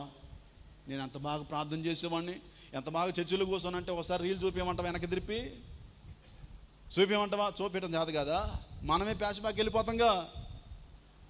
అరే 10 సంవత్సరాల క్రితం ఏమన్నారా నువ్వు, ఒకసారి గుర్తెచ్చుకోరా అంటావు. మరి దేవుడు గుర్తుండదా? దేవుని బిడ్డలారా, ఎఫ్రాయిముకున్నటువంటి లోపం ఏంటంటే ఎవరికి సువార్త చేయలేదు, ఎవరిని నడిపించలేదు, సంఘానికి ఎవరిని కనలేదు ఆత్మీయంగా. ఎంత అవమానం! పెళ్ళైన తర్వాత సంవత్సరం తిరగకముందే ఎవరు కనపడ్డ ఏమంటారు? అబ్బాయి అమ్మాయి ఏమన్నా విశేషమా ఉంటే చెబుతారుగా. నీకు అంత తొందర ఎందుకు? నువ్వు అడగనక్కర్లేదు, ఉంటే వాళ్ళే చెబుతారు. వాళ్ళకి లేదు తొందర, వీళ్ళకి ఎందుకో అర్థం కాదు ఒక్కొక్కసారి. మరి ఇప్పుడు ఇక్కడ కూడా అడగాలి అసలు. ఏమ్మా సంవత్సరం అయింది రక్షణ పొంది, ఏమన్నా నడిపెత్తనవా సంఘానికి? పెళ్ళి అయిన తర్వాత పిల్లల పుట్టకపోయిన వాళ్ళని అడగమాకండి ఎవరిని విశేషమా అని. సంఘానికి వచ్చే వాళ్ళని అడగండి, బాప్తిసం పొందిన వాళ్ళని అడగండి, ఏమన్నా విశేషమా? మా దగ్గర ఏం విశేషం ఉంటుంది? వీళ్ళు అనుకుంటారు. అప్పుడు చెప్పండి, ఇంతకాలమైంది కదా ప్రభు నమ్ముకొని, ఎవరికైనా వాక్యం చెప్పి నడిపించావా దేవుని దగ్గరకు? అడగొద్దా? ఎఫ్రాయిములో లేదు ఇది, ఒక్కడికన్నా సువార్త చేయలేదు. ఇదేనా అభివృద్ధి అంటే? అయ్యా దేవుని స్తోత్రములు, నేను దేవుని నమ్ముకొని 40 ఏళ్ళు అయింది. ఎంతకాలం? నా ఆరోగ్యం కోసం ప్రార్థన చేయండి. కళ్ళు కనపట్లేదు, చెవులు వినపట్లేదు, కాళ్ళు నడవనేయట్లేదు. ఏం చేద్దామని? కళ్ళెత్తి ఏం చేద్దాం అనుకుంటున్నావు? చెవులెత్తి ఏం చేద్దాం అనుకుంటున్నావు? కాళ్ళెత్తి ఏం చేద్దాం అనుకుంటున్నావు? అయ్యా మరి సీరియల్ అంటే మహా ఇష్టం, సోడా ఇది కావట్లేదు, ఏం కనపట్లేదు, ఏ బొమ్మ సరిగా క్లారిటీగా కనపట్లేదు. ఇదా? ఒక్కరికన్నా స్వార్థ చెప్పిన అనుభవం ఉందా? ఒక్కనన్నా దేవుళ్ళకి నడిపించిన అనుభవం ఉందా? ఇదా ఫలింపు అంటే? ఇదా అభివృద్ధి అంటే? దేవుడు నిన్ను ఎక్కడుంచాడో, పనిలో ఉంచాడా, ఉద్యోగంలో ఉంచాడా, వ్యాపారంలో ఉంచాడా? నేను ఎక్కడుంచాడు? నువ్వు ఉన్న చోటే, నువ్వు ఎవరి మధ్యలో ఉన్నావో వారికి వాక్యం చెప్పి ప్రభు దగ్గర నడిపించు. నీ మూలంగా దేవుడు సంతోషపడతాడు. ఒక్కరికన్నా జన్మను యొద్దా? పాడతాం మళ్ళా, ఒక్కరినైనా రక్షించానా నీకై. ఇది ఎఫ్రాయిము అబద్ధములతో నన్ను ఆవరించారు. ఈ అబద్ధాల పాటలో వాళ్ళు పాడారని నువ్వు పాడుతున్నావు, వాళ్ళు పాడారని మనం పాడుతున్నాం, కానీ మనకు మాత్రం ఈ భారం లేదు. గర్భంతో ఉండాలన్నటువంటి భారం ఉండాలి మనకి. డాక్టర్ గారికి అడిగి పోయినా చుట్టాలు కనపడ్డా ఏమంటారు? అమ్మ పెళ్ళి పిల్లలు కలగకపోతే ఏమంటారు? పిల్లలు పుట్టేట్టుగా ప్రార్థన చేయండి. డాక్టర్ గారు నేను పిల్లల్ని కనాలంటే ఏం చేయాలో చెప్పండి అని డాక్టర్ గారు కొన్ని కోర్సు రాస్తాడు, మందులు. అవి క్రమం తప్పకుండా వాడాలి. దేవుని సన్నిధిలో కూడా ఒక బిడ్డని, ఒక విశ్వాసి ఆత్మీయంగా కనాలంటే దేవుని నియమ నిబంధనలు అతను పాటిస్తేనే కనగలడు. ఎఫ్రాయిములాగా అన్ని జనులతో కలిసిపోయినటువంటి వారు దేవుని కొరకు ఎవరిని కూడా సంపాదించలేరు. దేవునికి మహిమ కలుగును గాక. హల్లెలూయా. ఇంకో మాట చూడండి ప్రియులారా, చివరిగా 78వ కీర్తన 9వ వచనం చదువుకుందాం. 78వ కీర్తన 9వ వచనం. వెండ్లను పట్టుకొని యుద్ధ సన్నద్ధులైన ఎఫ్రాయిము సంతతి వారు యుద్ధ కాలమున వెనకకు తిరిగిరి. యుద్ధ కాలమున వెనకకు తిరిగిరి. దేవుని కొరకు నిలబడవలసిన రోజు వచ్చినప్పుడు ఎఫ్రాయిము వారు ఏం చేశారు? యుద్ధ సన్నద్ధులుగా ఉన్నారు కానీ వెనక్కి తిరిగిపోయారు. ఎందుకు తిరిగారు? వారు దేవుని కొరకు నిలబడ్డారు కానీ వారికి పిరికి వారిగానే ఉన్నారు. పిరిగితనం కలిగి ఉన్నందువలన వారు దేవుని కొరకు యుద్ధం చేయలేకపోయారు. దేవుడు ఏమంటాడు? నువ్వు నిలబడు, యుద్ధం నేను చేస్తానంటాడు దేవుడు. దేవునికి అవకాశం ఇవ్వకుండా వారు నిలబడలేక వారు యుద్ధ సన్నద్ధులై ఉన్నారు కానీ యుద్ధకాలం వచ్చేసరికి వెనక్కి తిరిగిపోయారు. ఎక్కడ చేయాలి యుద్ధం? ఎక్కడ చేయాలి యుద్ధం? బైబిల్ యుద్ధం చేసినటువంటి వారు ఉన్నారు. మనం పోరాడున్నది శరీరులతో కాదు, మరి ఎవరితో? ఆకాశ మండలమందున్న దురాత్మల సమూహముతో పోరాడుచున్నాం. ఈ పోరాటంలో దేవుడు మనకు జయం ఇవ్వాలని కోరుతున్నాడు. మనకు జయం కలగాలంటే పోరాడాలి. ఎలా పోరాడాలి? రక్తము కారునంతగా. రక్తం కారినా పర్వాలేదు, శరీరానికి గాయమైనా పర్వాలేదు, నిందించబడినా పర్వాలేదు, శ్రమల పాలైనా పర్వాలేదు, నష్టపోయినా పర్వాలేదు. దేవుని బిడ్డలారా, దేవుని సన్నిధిలో మనం పోరాట పటిమ కలిగి ఉండాలి. ఎక్కడైనా మనము జయం పొందాలి తప్ప ఎక్కడా ఓడిపోకూడదు. మన దేవుడు మనం ఓడిపోనిచ్చేవాడు కాదు, గెలిపిస్తాడు తప్ప ఓడిపోనివ్వడు. మనం ఓడిపోకుండా ఉండాలంటే దేవుని కోసం నిలబడాలి. ఎఫ్రాయిం గురించి దేవుడు అంటాడు, ఎఫ్రాయిము నా జ్యేష్ఠ కుమారుడా, ఎఫ్రాయిము నా ముద్దు బిడ్డ అని చెప్పిన దేవుడు అంటాడు. తర్వాత నేను అతన్ని తప్పక కరుణింతును అన్నాడు. జ్యేష్ఠుడుగా ముద్దు బిడ్డగా ఉండవలసినటువంటి ఎఫ్రాయిము విషయమై దేవుడు అంటాడు, అతని గురించి నా కడుపులో చాలా వేదనగా ఉంది అని చెప్పిన దేవుడు అంటాడు, నేను అతన్ని తప్పక కరుణింతును. దేవుడు కరుణించాలని కోరుకుంటున్నాడు. ఎలాగైనా మన ప్రార్థన ఆలకించి మనలో ఒక మంచి స్థాయికి తీసుకొని రావాలని అనుకుంటున్నాడు దేవుడు. ఇప్పుడు ఏం చేయాలి? ఎఫ్రాయిము దేవుని చేత కరుణించబడాలంటే ఎఫ్రాయిం ఏం చేయాలి? ఎఫ్రాయిము ఒక ప్రార్థన చేశాడు. ఎఫ్రాయిము ప్రార్థన చేస్తున్నాడు. చూడండి దేవుని బిడ్డలారా, హోషేయ గ్రంథంలో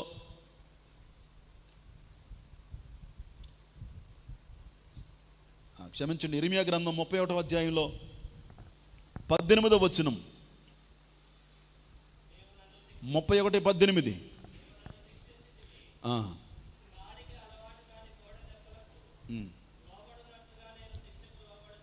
31:18 నాన్న ఇర్మియా గ్రంథం.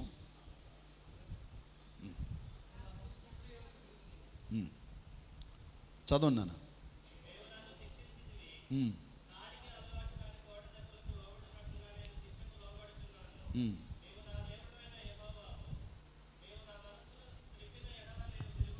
నీవు నా మనస్సును త్రిప్పిన ఎడల నేను తిరుగుదును అని ఎఫ్రాయిము అంగలార్చు చుండగా నేను ఇప్పుడే వినుచున్నాను. దేవుడు అంటున్నాడు, ఎఫ్రాయిము అంగలార్చుచున్నాడట, ఏడుస్తున్నాడు.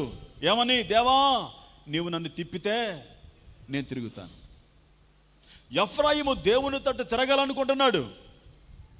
దేవుని బిడ్డలారా, ఎఫ్రాయిము ఒకప్పుడు ఫలభరితంగా ఉన్నాడు. ఒకప్పుడు దేవుని ద్వారా నడక నేర్చుకున్నాడు. ఒకప్పుడు బాణం గమ్యానికి వెళ్ళినట్టుగా దేవుడు ఏది కోరుకున్నాడు అలాగునే జీవించాడు ఎఫ్రాయిము. తర్వాత లోకస్తులతో సహవాసం చేసి వారి ఆలోచనకు అనుకూలంగా ప్రవర్తించి దేవునికి దూరం అయిపోయాడు. అందుకే దేవుని సన్నిధిలో ముద్దుబిడ్డగా జ్యేష్ఠుడిగా ఉండవలసినటువంటి ఎఫ్రాయిము దేవునికి దూరం అయిపోయేసరికి దేవుడు చాలా దుఃఖపడుతూ అంటున్నాడు, నేను తప్పక అతన్ని కరుణిస్తాను. ఎప్పుడు కరుణిస్తాడు దేవుడు? దేవునికి దూరం అయిపోయి నష్టపోతున్నాం. దేవునికి దూరం అయిపోయి అనేకమైనటువంటి ఆశీర్వాదాలు కోల్పోతున్నాం. దేవునికి దూరం అయిపోయి ఆత్మీయంగా ఎదగదల లేకుండా పతనానికి నడిపించబడుతూ ఉన్నాం. దేవుడు అంటాడు, నేను కరుణిస్తాను. నేను కరుణిస్తే నీ స్థాయిని, నీ స్థితిని చాలా గొప్పగా చేస్తాను. నేను నిన్ను కరుణించాలంటే నువ్వు నా తట్టు తిరగాలి. మనము దేవుని తట్టు తిరిగితే, వాక్యం అంటాడు దేవుడు, మీరు నా తట్టు తిరిగిన ఎడల నేను మీ తట్టు తిరుగుదును. దేవుని తట్టు తిరగగలిగితే, దేవుని బిడ్డలారా, దేవుడు మనల్ని ఒట్టిగా విడిచిపెట్టేవాడు కాదు. ఇంకొక మాట చూడండి, హోషేయ గ్రంథం 9వ అధ్యాయం 8వ వచనంలో. హోషేయ గ్రంథం 9వ అధ్యాయం 8వ వచనం.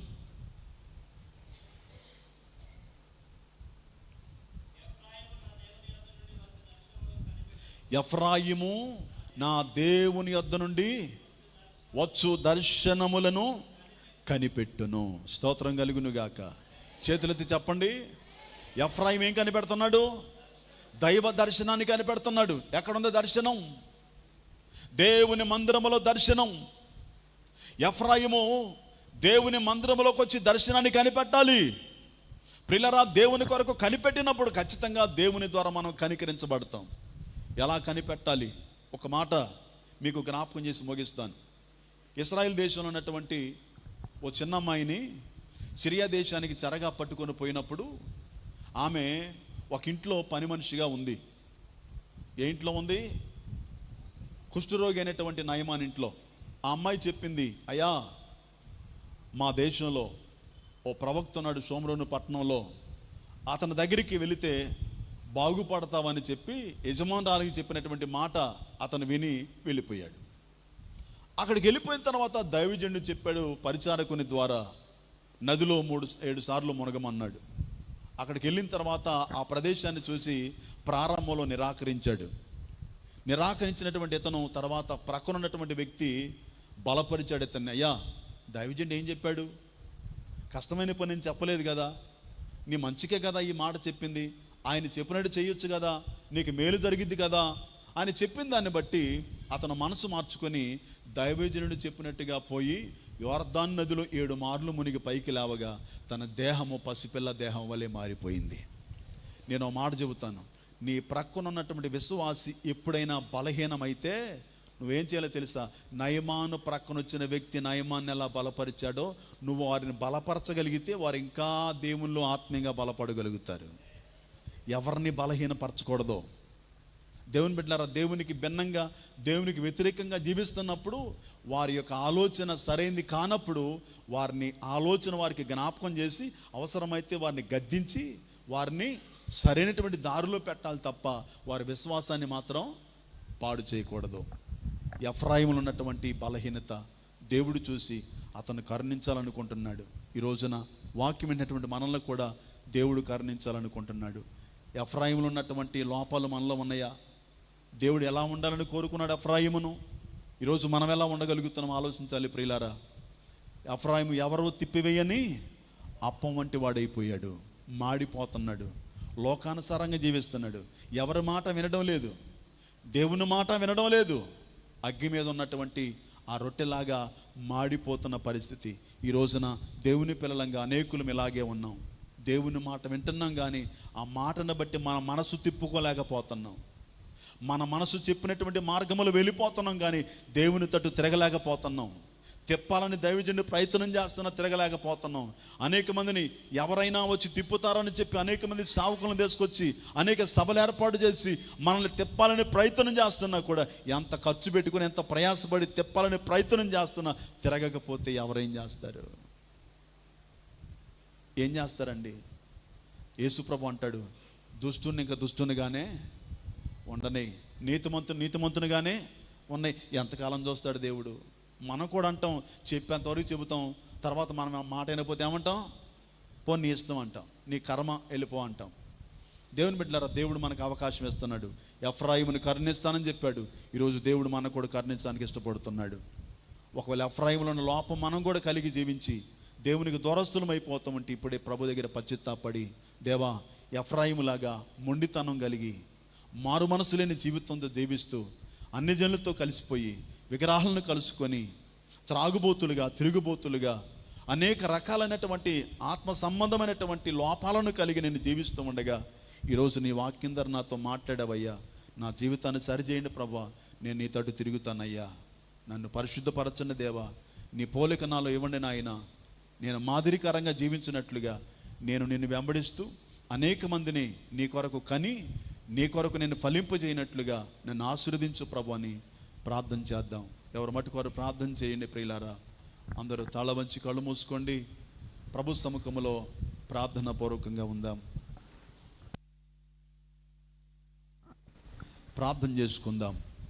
అందరూ కూడా ఎవరు మటుకు వారి ప్రార్థన చేయండి. ఈ ఆరాధనలో ఎంతవరకు పరిశుద్ధాత్మ దేవుడు సహోదరుడా సహోదరి నీతో మాట్లాడాడు. దేవుడే ఎఫ్రాయిమును జ్ఞాపకం చేశాడు. ఎఫ్రాయిము నా జ్యేష్ఠ కుమారుడా, ఎఫ్రాయిము నాకు ముద్దు బిడ్డ, ఎఫ్రాయిమును బట్టి నా కడుపులో చాలా వేదనగా ఉంది అని దేవుడు తెలియజేస్తున్నాడు. ప్రియమైన సహోదరి, దేవుడు ఎఫ్రాయిమును బట్టి వేదన పడ్డాడు. ఈరోజు సంఘానికి వస్తూ మందిరానికి వస్తున్నటువంటి మనం దేవునికి వేదన మిగిలిస్తున్నాం, దైవజనునికి వేదన మిగిలిస్తున్నాం. దేవుడు చెప్పినట్లుగా చేయకుండా, దైవజనుడు చెప్పినట్లుగా చేయకుండా వేదన కలగజేస్తున్నాం. మనకు నచ్చిన ఆలోచన ప్రకారం వెళ్ళిపోతున్నాం. కానీ దేవుడా నీ మాట వింటానయ్యా, నీ ఆలోచన ప్రకారం ఉంటానయ్యా, దైవజనుడా మీరు చెప్పినట్లుగా ఉంటానయ్యా, నీ మాట ప్రకారమే నడుస్తానయ్యా, నా సొంత నిర్ణయాలు ఏది తీసుకోనయ్యా, నా ఆలోచన నేను రద్దు చేసుకుంటానయ్యా, నీ ఆలోచన ప్రకారమే జీవిస్తానయ్యా అని దేవుని దగ్గర ఒక తీర్మానం చేసుకోవాలి ప్రియులారా. ఎఫ్రాయిము నా దగ్గరకు వస్తే నేను కరుణిస్తాను అంటున్నాడు దేవుడు. దేవునికి దగ్గరగా ఉండు, దైవజనుడికి దగ్గరగా ఉండు, ముద్దు బిడ్డగా ఉండని కోరుకుంటున్నాడు. ఈ సమయంలో ప్రభు మనతో మాట్లాడుతున్నట్టుగా ఆయన మాట చొప్పున జీవించి మనము బలపడి అనేకులను బలపరుస్తూ దేవుని తట్టు తిరిగి మన ఆత్మీయతను కాపాడుకొని, ఎఫ్రాయిం అనే పేరుకు అర్థం అభివృద్ధి లేక ఫలము అన్నట్టుగా మనం ఆత్మీయతలో అభివృద్ధి పొంది ఆత్మ సంబంధమైన ఫలాలు ఫలిస్తూ ఆయన కొరకు సాక్షులుగా నిలబడదాం. అట్టి ధన్యత దేవుడు వాక్యమైన మనందరికీ అనుగ్రహించునుగాక. ప్రార్థన చేసుకుందాం. దేవుని బిడ్డలారా, వాక్యం ద్వారా మనతో మాట్లాడిన దేవునికి ఒకసారి చేతులెత్తి స్తోత్రం చెల్లిద్దాం. హల్లెలూయా, హల్లెలూయా, హల్లెలూయా, హల్లెలూయా, హల్లెలూయా. పరిశుద్ధుడైన మా పరలోకపు తండ్రి, ఈ పగటికాల సమయంలో మీ వాక్యం ద్వారా దర్శించినందుకు, మాతో మాట్లాడినందుకు స్తోత్రాలు నాయన. విన్న వాక్యము ప్రతి ఒక్కొక్కరి హృదయంలో ఫలింపచేయండి. నీ వాక్యానుసారమైన జీవితం జీవిస్తూ నీ మార్గంలో స్థిరపరచబడినట్లుగా సహాయం చేయండి. ఒకప్పుడు అభివృద్ధి పరచబడిన ఫలించినటువంటి ఎఫ్రాయిము తద్వారా ఎలా మారిపోయాడో నాయన, అతనిలో ఉన్నటువంటి ఎన్నో బలహీనతలు మా కళ్ళ ముందు ఉంచారు నాయన.